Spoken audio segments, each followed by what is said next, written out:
औज़ुबिल्लाहि मिनश्शैतानिर्रजीम बिस्मिल्लाहिर्रहमानिर्रहीम। आज हम बात करेंगे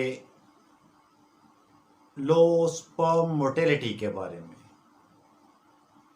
क्योंकि कसरत से केसेस देखने में आ रहे हैं कि स्पर्म की मोटेलिटी कम होने की वजह से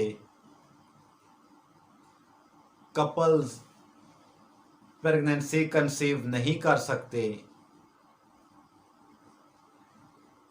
सबसे पहले हम देखेंगे लो स्पर्म मोटेलिटी की वजूहात, असबाब। फिर हम देखेंगे कि सबब को डायग्नोज करना। फिर हम देखेंगे कि इसका इलाज। जब तक असबाब मर्ज को मद्देनज़र ना रखा जाए, जब तक काज को ख़त्म ना किया जाए, अलामात ख़त्म करना इंतहाई दुश्वार होता है, बल्कि नामुमकिन होता है। स्पर्म मोटेलिटी का लो होना या एक्टिव स्पर्म का कम होना या ना होना, एक्टिव या रैपिड ना होना, फास्ट ना होना, इनफर्टिलिटी का सबसे बड़ा एक सबब है। क्योंकि अगर स्पर्म मोटेलिटी कम होगी तो एग तक जो है स्पर्म जो है वो ट्रैवल करके नहीं मुकर्रर मुद्दत तक पहुंच सकेगा। नतीजतन इनफर्टिलिटी सामने आएगी। इसके असबाब में से जेनेटिक प्रॉब्लम के अलावा मेडिकेशन, इन्फेक्शन,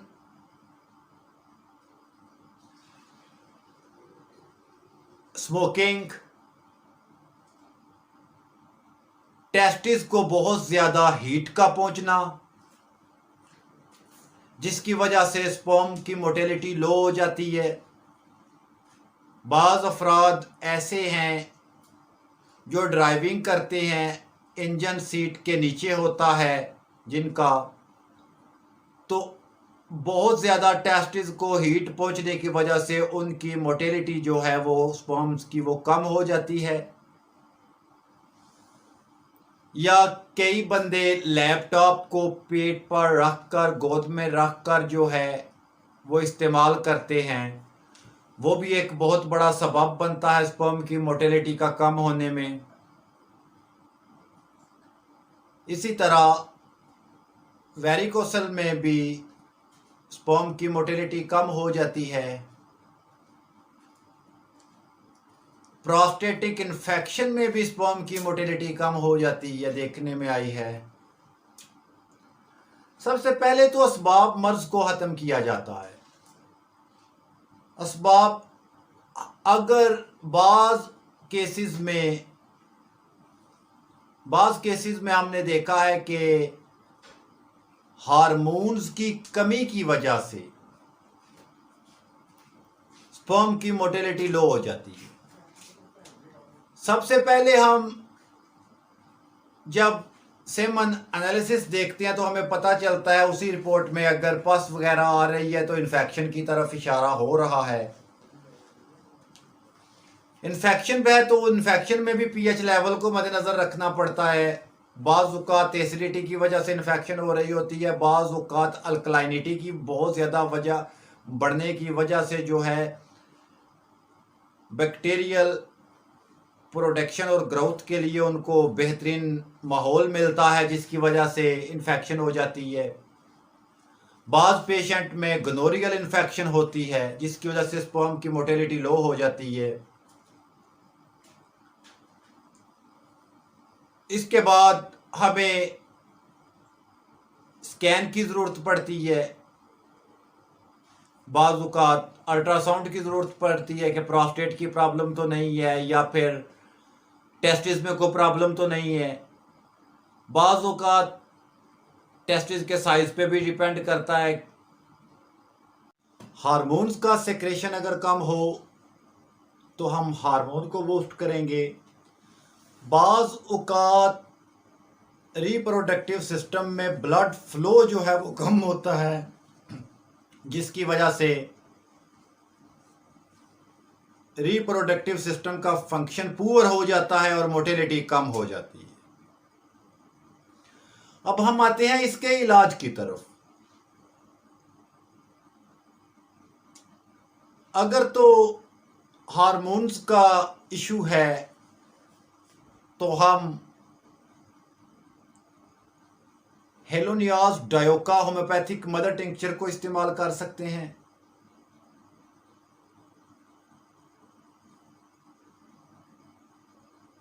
अगर टेस्टिस श्रिंक हो रहे हैं या टेस्टिस का साइज छोटा है तो हेलोनियास डायोका जो है होम्योपैथिक मदर टिंक्चर अपनी हेल्पर अद्वियात के साथ बड़ा बेहतरीन काम करती है। इसी तरह asparagus homeopathic mother tincture LHFSH को बूस्ट करने वाली है, टेस्टोस्टेरोन की मिकदार को बढ़ाने वाली है।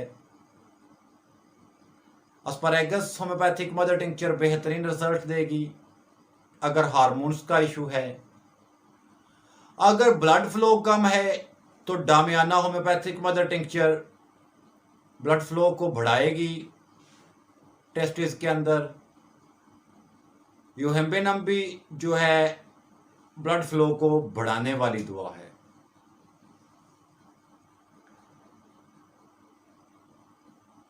अगर साथ में स्पर्म की मॉर्फोलॉजी भी मुतासिर है, हार्मोन्स का इशू भी है और इन्फेक्शन भी है, sabal serrulata homeopathic mother tincture और सेलेनियम 3X ज़बरदस्त नताइज की हामिल हैं। Emblica officinalis homeopathic mother tincture, emblica officinalis homeopathic mother tincture ये टॉप की अद्वियात में से एक मेडिसन है,